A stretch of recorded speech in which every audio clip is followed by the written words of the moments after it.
Welcome to Mālama Kaua's PEEP intro session. PEEP stands for Poultry Egg Education Project, and that's what we're doing today. We're going to talk about that today. So our agenda is as follows. So I'm going to give you all the information about what we're going to talk about today and about the program in general. I'm also going to stop at key places so that you can ask some questions, and I'll open it up for questions. But if it's a question that will be answered a little later, I'll probably just say, let's hold your question and we'll move on. And then we'll open it up at the end for some broad questions as well. And I will answer everything to the best of my knowledge. And if it's something that I don't have, I'll be sure to email about it later to you.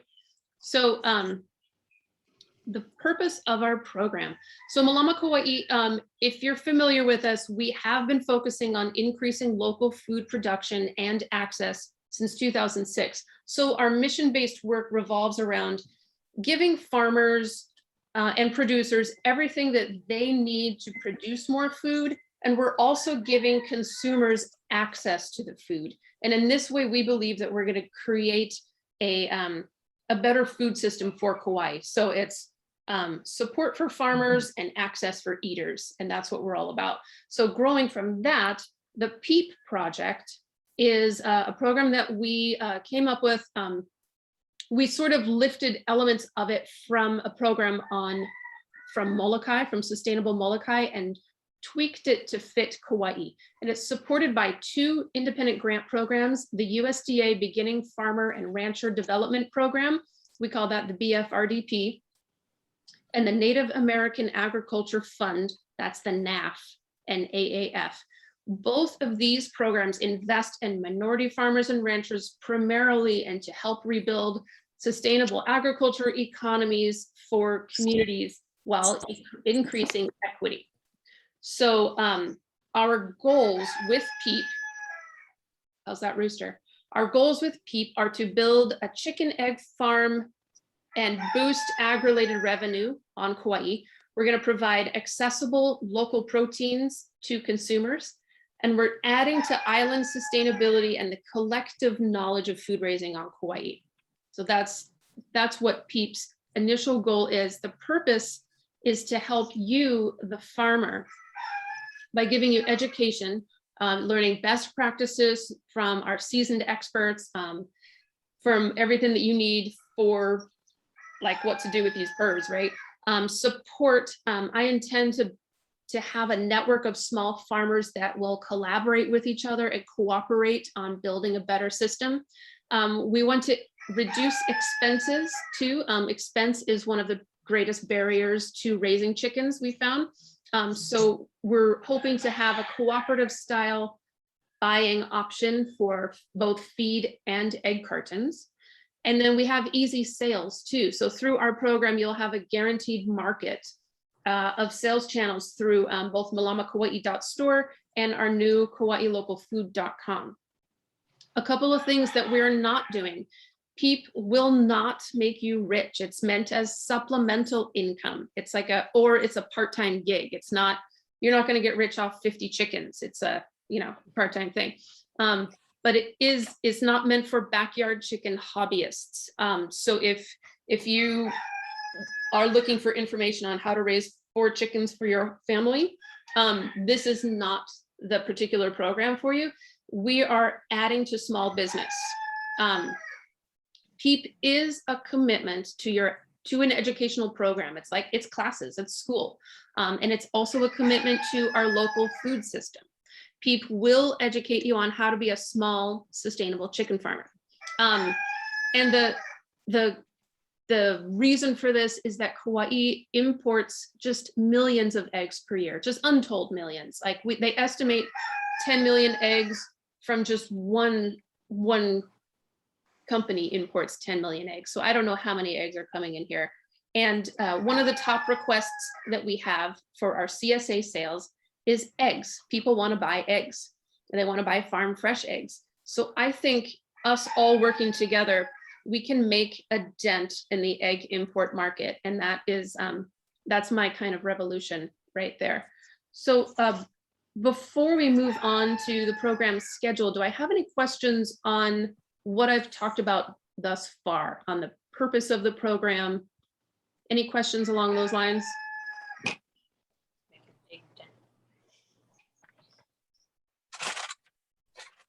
We good? All right. Let's move on to the schedule. So our first agenda for our schedule is this webinar. It's a live Q&A session. I'm giving you everything you need to know. That is today. You're at it. You found it. The next, our program applications are due on November 1st. This is the last day to submit your application. Applications will be available October 1st. You'll find them on our website, and I will also email you a link because you attended this webinar. Selections will be made by December 1st. Program begins January 2022, and then we have our graduation ceremony in July of 2022. A note on the applications: don't wait to apply to thinking, I've got till November 1st. Do it as soon as you can. It's going to be an ongoing application process, an ongoing interview process. So don't put it off to the last minute. Like, get your name in there as soon as you can.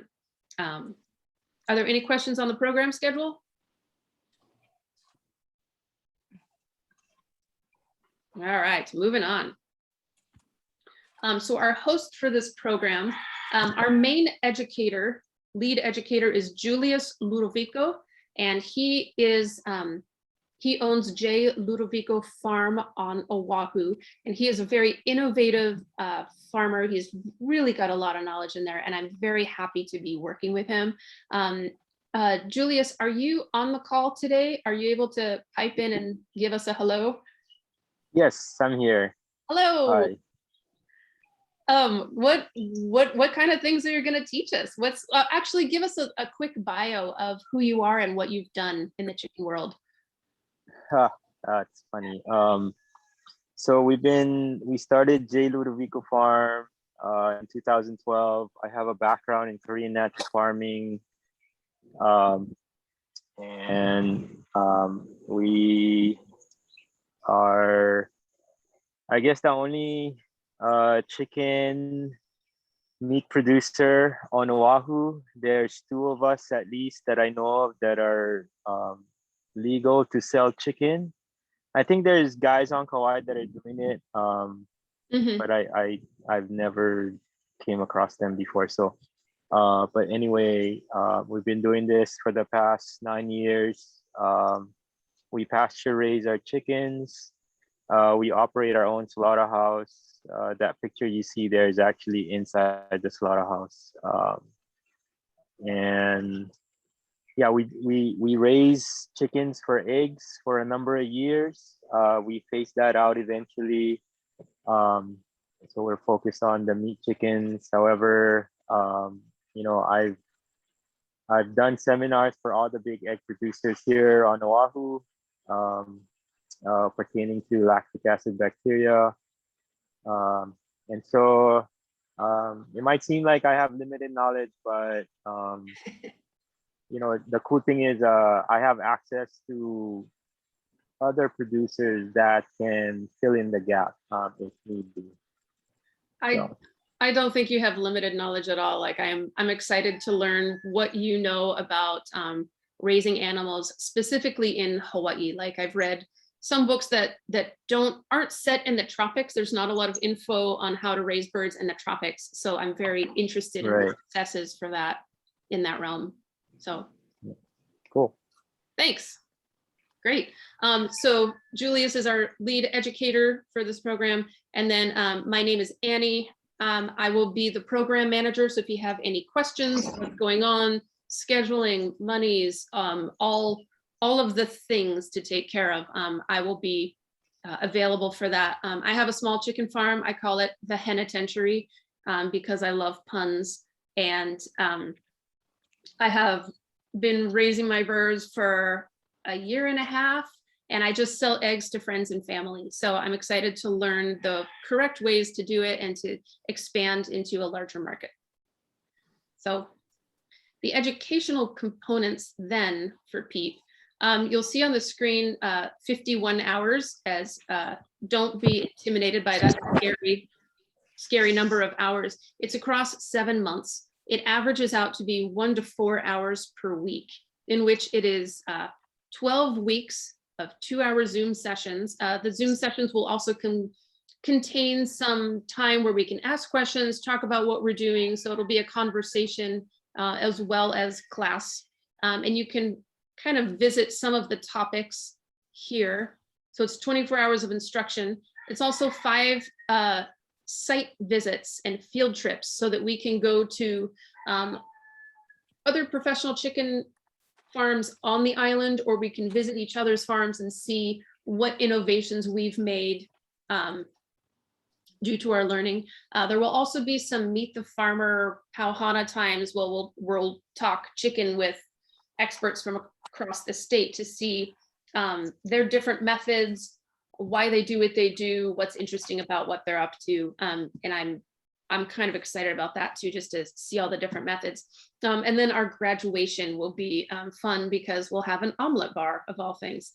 So we'll be able to talk and talk about what we've learned, evaluate the program, what we can do better the next time, things like that. So that is the educational component of what you will get with PEEP. There's also supplies and equipment included with PEEP.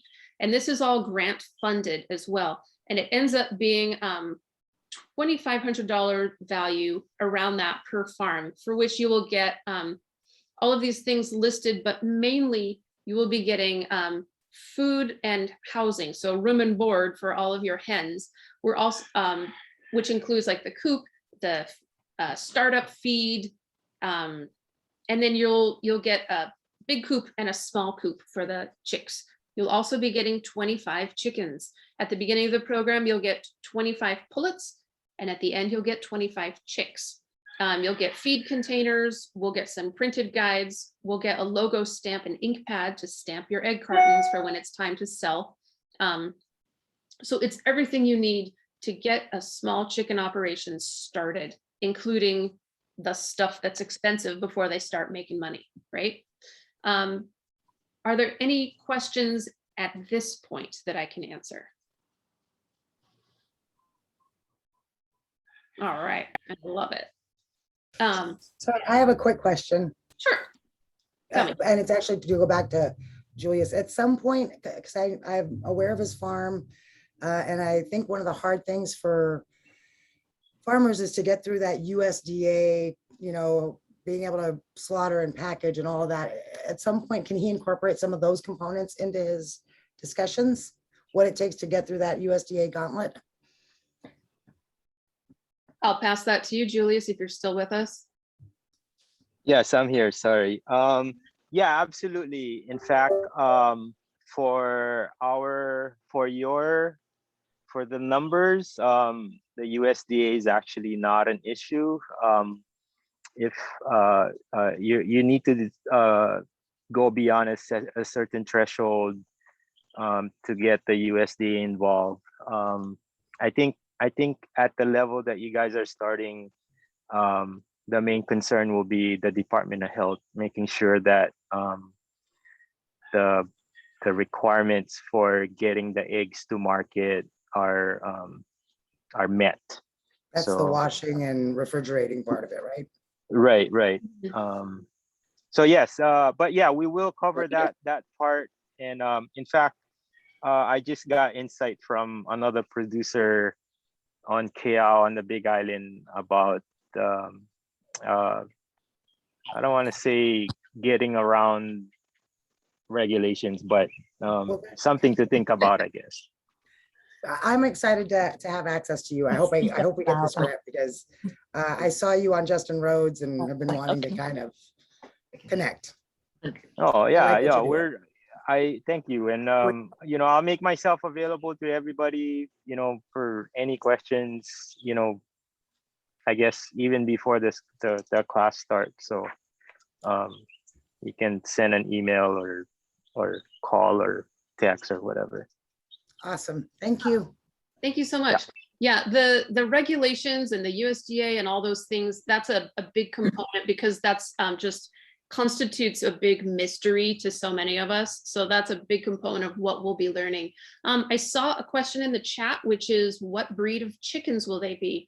The first chickens that I purchased, they'll be arriving in November so that I can have them ready for us in February. They are Rhode Island Reds. So we're focused on production workhorse kind of chickens, work chickens, I guess, instead of workhorses. So we're here for production. So we got Rhode Island Reds for this first batch. Cool. Any other questions about the educational components that I can answer?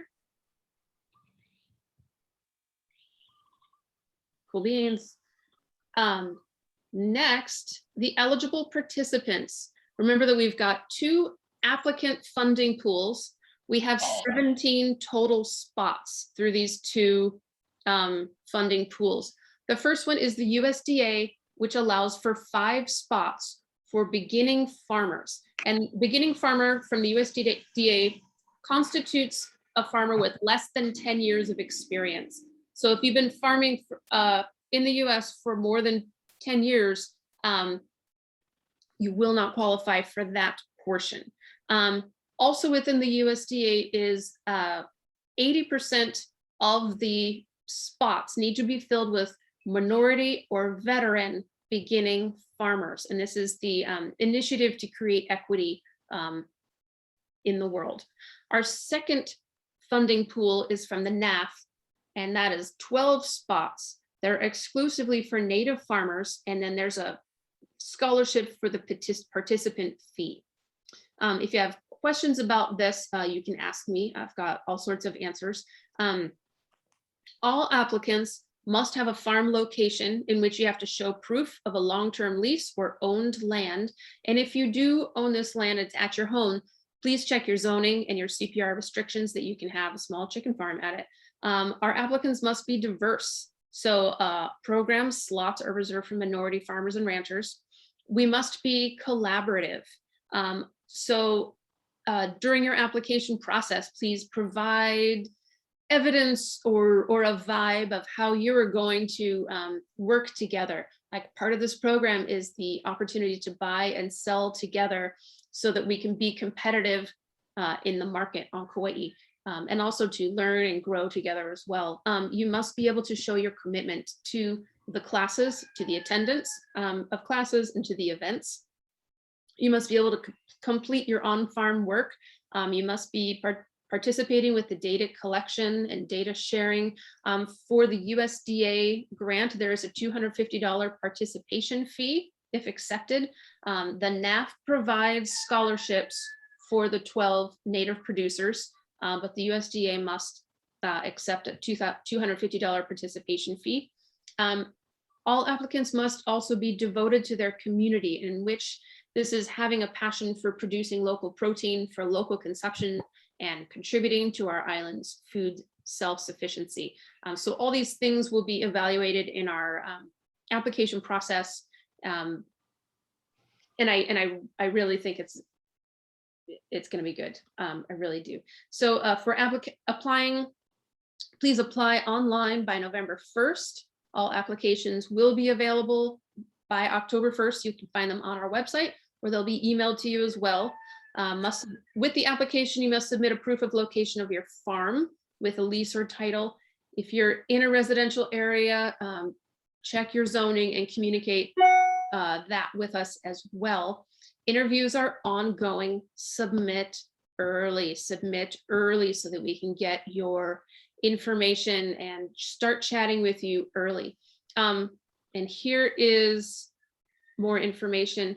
If you have questions, you can call me 808-828-0685 extension 13, or you can email me at annie@maulamakauai.org.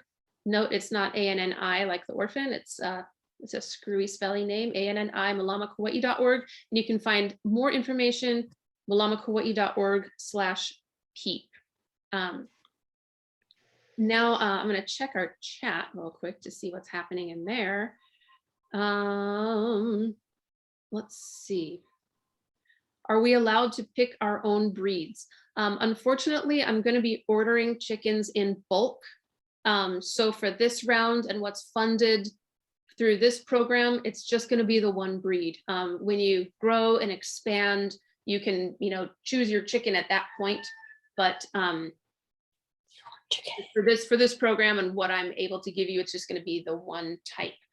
My next question is, what constitutes a farmer as a horse stable? I kind of feel like that is because farmer and rancher kind of goes together with all of that. Don't let that not apply. I don't know how to say that in English. Do apply, even so, Dale, because there's leniency on all of those things. My next question, what constitutes a long-term lease? More than 5 years, more than 10? I'm gonna say more than, I'm not sure. That's a really good question. I can jump in if you want. Yeah, give me that one. Sure. So a long-term lease, basically this program is funded for 3 years. So we really want to make sure that you're not on like a month-to-month, a year-to-year lease, to be honest. So 5 years, I think, would be considered more than enough. What we're going to do is look at the applications that we receive and just kind of weigh like the passion and the interests and the fit and that risk tolerance. Like, is this person going to continue to do this and take it seriously? And, the length of your lease has a lot to do with that. If you have a family home that you're a part of, no one's ever going to kick you off your farm, but if you have a year-to-year lease, we see it all the time where farmers have to lose everything they've built. And we're just trying to make sure that we work with people who, can avoid that situation from happening. Cool, thank you. Guys, that was Megan Fox. She's the executive director of Mālama Kaua. Cool. My next question, if a small business has multiple individuals, would each have to apply separately or can be together? No, I'm gonna say the business applies and you send a delegate to class. That would be my druthers on that one. What constitutes a qualified minority? Megan, will you jump in on this one too? I know that there are some conditions. Yeah, so basically we're going by the USDA category. We chose the word minority because it's just better than the one they use. Their official term is socially disadvantaged farmer. So it's basically equity-based program run by the USDA who is targeting like balancing the field for social groups whose members have been subjected to racial or ethnic prejudice because of their identity as members of a group without regard to their individual. So that's the official description. If I'm pretty much, it's anyone who is not Caucasian, to be pretty much. It's not based on the demographic makeups of any specific area. It's based on the demographic makeup of how USDA defines that category of funding that they apply to this program. So, if you're not Caucasian, you're pretty much considered a qualified minority. Cool. My next question is, can a school apply for the program? In this regard, I would say So I answered this one, sorry. Okay. So yes and no, I would say. This is really tricky territory because we have done farm to school programs and school garden programs since 2010. And most of the issue with those programs not going away or not being successful is a lack of someone who's tied to that school that kind of oversees and is responsible for the long term. So I think we're open to it and we would love to see these kinds of programs at our schools, but in order for them to be a part of this program, it would need to be someone that has a lease to that property, because what we're really investing in is the farmer, not the location, right? So we need to know that someone's committed and in charge of running this business. So, great example that would be a great one is Waimea High School. They actually have a sub-license of their school farm to this farmer, Josh, who runs an actual farm business on the school property and integrates with the kids in that high school, right? So it's a real business. We know Farmer Josh has got an agreement. We know Farmer Josh ain't going nowhere. So like Farmer Josh is the guy that, you know, we're investing in. So if they're doing something at a school level, we would want to see that they had some kind of agreement where there is a committed leader and a commitment between the school and that person, that this farm business is going to stay there. It's not relying on teachers or curricular integration and things like that that tend to go up and down and in and out with a lot of the schools. So we're super open to it. I would love to see that work. Definitely apply, but make sure that you know, dot your I's, cross your T's, have a conversation with us about what you're thinking, and let us help you build in sustainability into that program, because we just don't want to see it go away. Cool. Thank you. That was comprehensive. Our next question, can you define native? Hopefully that was defined above as well. Next question, how long will the market for eggs exist with Mālama Kaua? I'm hoping in perpetuity, but we're in it for the long haul. We've been here since 2006 already, and we're gonna keep doing what we do. We've been expanding our CSAs in consumer markets, like for families, and we've just expanded into commercial markets as well. So we see our market growing and growing over the years. So the eggs are also going to grow and grow over the years. Our next question is, are women included in the definition? And they are not. This is a racial distinction and not a gender distinction. And then about the native question, I just want to make sure we do answer that specifically. So it kind of ties back to the funding source, right? So the funding for the Native scholarships come from the Native American Agriculture Fund. And I want to tell you the background of that funding because I think it's super cool. So the Native American Agriculture Fund was funded as a trust after Native Indigenous peoples residing in the current United States of America geographic area sued the federal government because they were not being equitable in their access to loans and grants from Native farmers.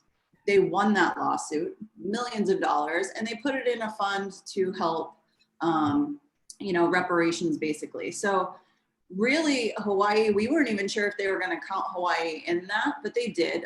So technically anybody who is an indigenous tribal member of, you know, from the mainland or, you know, Native Hawaiian, I would consider part of that. In terms of indigenous peoples of other countries and areas that are not a part of the US, we're open to considering you, please apply, but we might have to check with our funder to see if that's the pool that you would go into or if you'd go in the beginning farmer rancher pool. Are you indigenous anywhere? sorry, one more time. One more time, I didn't catch that last question. Maybe you can type it in the chat a little later. I have a question. How much in sales can each farm expect to generate through Mālama Kaua? That is very subjective. It's depends on your hustle as far as your farming, how many eggs that you commit to sell through Mālama Kaua. When you are accepted in the program and we have all our educational components together, part of that will be the business portion in which we'll get our profit and losses together and our expense reports and all of that together.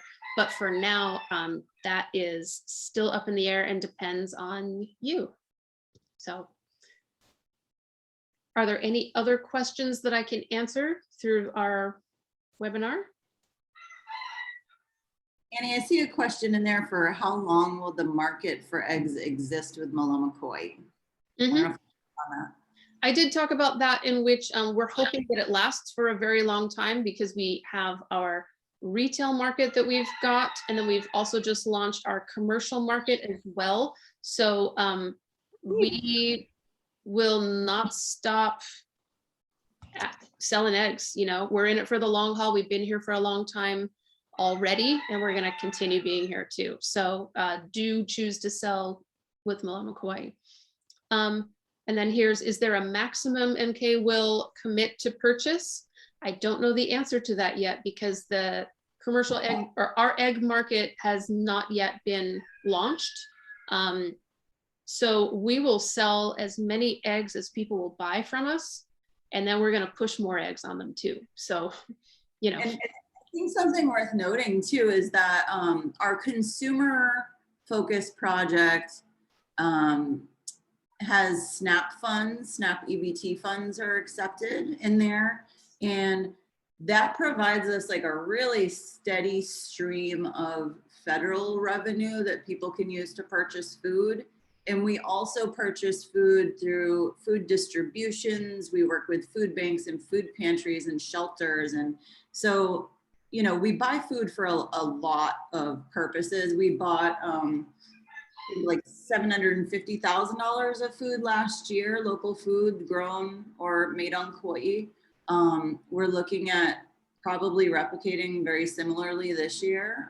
So $750,000 worth of local food. I think eggs being an affordable protein, I would be surprised if we said, oh, we have too many eggs, just because there's a huge demand and no one's meeting it right now. You know, I don't think these 17 farms are gonna flood the market on that. I think we're gonna flood the market. Come on. I'm excited about it. The next one is, are we able to choose how many eggs we get to keep versus bring to market? Yes. You are able to set some eggs aside for your own use and for your own sales, and then also to bring to market as well. But the attractiveness is to sell with Mālama Kaua. It's not like we're requiring you to sell with us. That's not what's going on. However, we do make it very attractive with our guaranteed market. Part of this program comes with an egg washer. It's the Cadillac of egg washers that we're allowed to use corporately among ourselves. So that's a thing we have too. So yes, you can sell with us, and you can use your own personal eggs for your own home and sales too. Next, if we aren't accepted into this program, can we purchase chickens on our own and sell directly to Mālama Kaua? I have a program like that in mind that I've been trying to work out for before we have this program. So we can talk about that also on the side too. And we can email about that as well. Will Mālama Kaua be working to develop additional markets like Costco, the supermarkets, etc.? We have not yet spoken about that, but that's an interesting prospect in which if we don't have enough sales through what we're already doing, I would love to create more sales that way. But as evidence, we are still experimenting with the market, and then we do have a lot of opportunities for sales and for money to move around on account of proteins. So that's interesting. I can add to that too. I think when you go to another layer of distribution, you're cutting money out of the farmer's pocket, you know, and that's what we're trying to avoid by working with farmers to go direct to the people in our programs that want the product versus going through another level of a retailer. When you do that, the bigger buyers tend to want to cut your price down because you're delivering in volume, you know, so a wholesale price is much lower than a consumer price, right? And the bigger wholesale you go, the more of a price break they're going to want to see. So why do that when we can get more by going direct to people on the ground that want the food, you know, is how I look at it. But I agree, at some point it's going to hit that scale, but when it hits that scale, the market prices go down. And we see that with produce already because we work with folks across the island, and I doubt the economics are going to be any different when it comes to protein. Interesting. In general, any idea how much you'll be purchasing from the farmers per dozen? We're still fleshing that out. It depends on how many we've got, our purchasing power, how effective we are in creating a food buying egg carton co-op that will bring the prices down, so that we're still fleshing that part out. And I'm open to suggestions, of course, we can put that into our equations. Do you have any idea of what you will sell a dozen eggs for? Same answer on that one too. Still working out the equations based on need, market, how good we can do with feed, supplemental feeds, or anything else on that too. So I don't yet have an answer, but we're working on it. Is there anything else that I can answer? Anything that anyone wants to talk about? Because we didn't take up our full hour. We're doing great.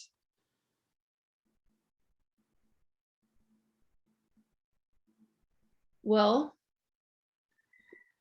cool.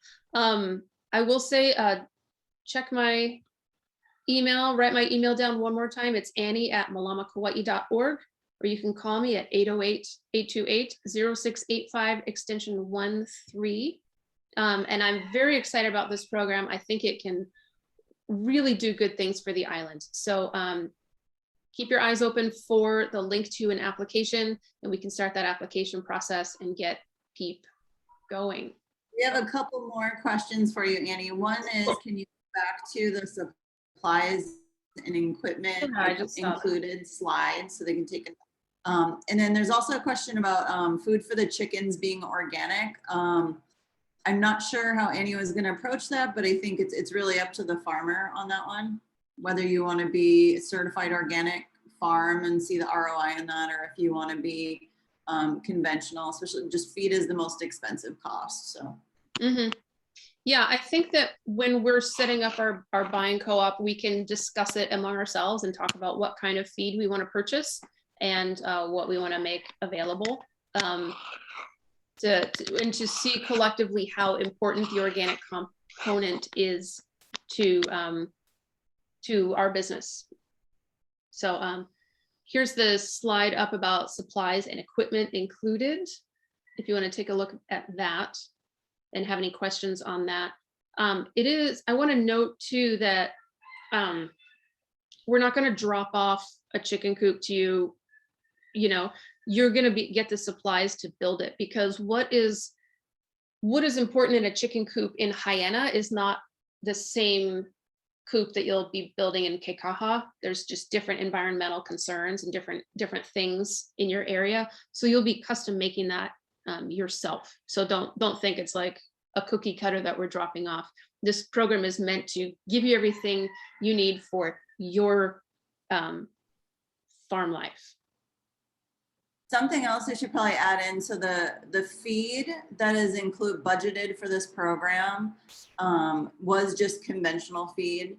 So if you do want to stick to organic and that's the kind of feed you're going to want, you're going to get less feed because it's going to be more expensive. The budget is the budget. It doesn't necessarily change.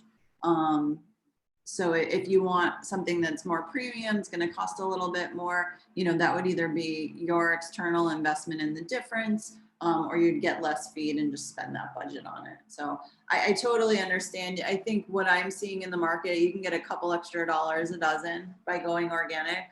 But the certification process is quite complex, and it'll be something that we talk about in the program. Yep.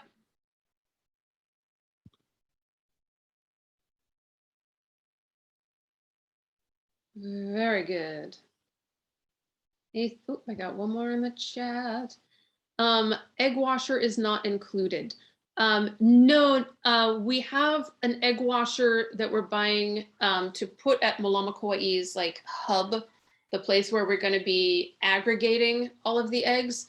And it's the Cadillac of egg washers. There's videos about it. It's very cool, and it has a candler, like a LED, all this stuff in it. So you won't have your own personal one, but when you aggregate all of our eggs together, it'll be at Mālama Kauai's thing. It's yeah, I can't talk enough about how cool it is. And then the next one, will Mālama Kaua be ordering the supplies or just allocating a budget to buy the materials? I'm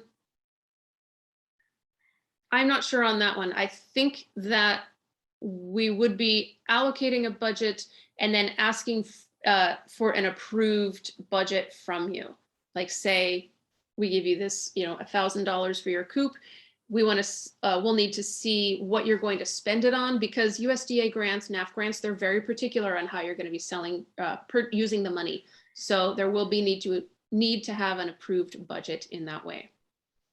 Yeah, I think it depends on the item too. Like, for example, if we're gonna buy, an incubator heating plate, right? If everybody's just getting the same incubator heating plate, we can get a better price on them by getting 17 of them than people running off and buying different ones. And usually that's not something super exciting that everyone's gonna want their little custom heating plate. And then the coops and things like that will have a process, like Annie mentioned. Receipts are going to be really important. And I tell farmers, as soon as you purchase something, if we get into purchasing and reimbursement, or if we're ordering somewhere for you to pick up, like doing an online order at Home Depot, just keeping your documentation will be important. So it might be a mix of all of those things, but it's federal funding, so it'll be very paper trail and pretty critical in the process. Receipts are critical. I have a question. Is the supplies for ground raised chickens, or is it up to the farmer? The supplies, how you raise your chickens is based on what you learn in the program, and how you build your coop is based on what you learn too. So you will be building a coop that is custom to what you need at your farm to be successful.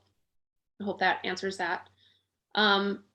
Will Mālama Kaua be picking up eggs from farmers, or are the farmers transporting eggs to your facility? A logistic question that that's kind of far in advance still, but I would prefer that farmers brought them to the facility or to a central location that we can get them all together. Will we house the refrigeration?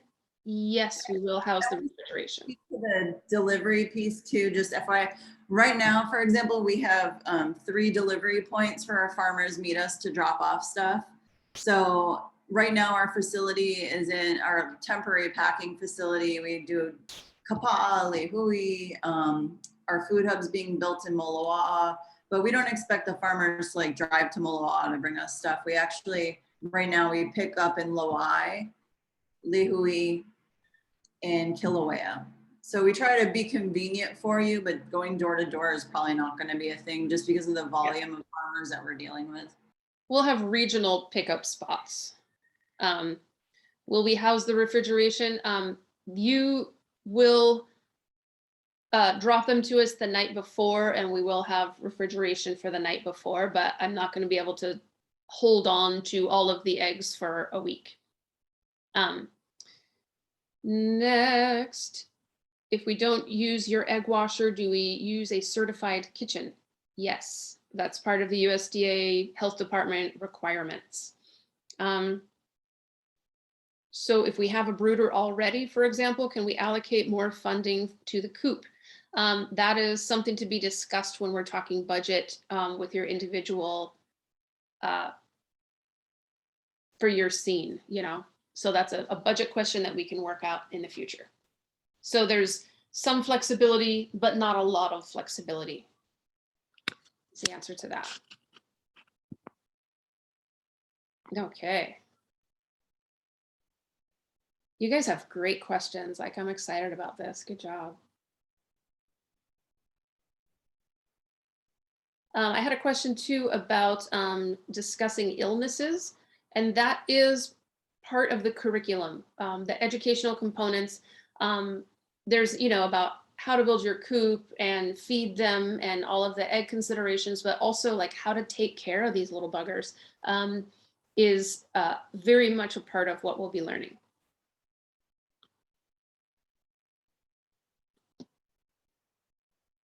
All right, are there any more questions that I can answer?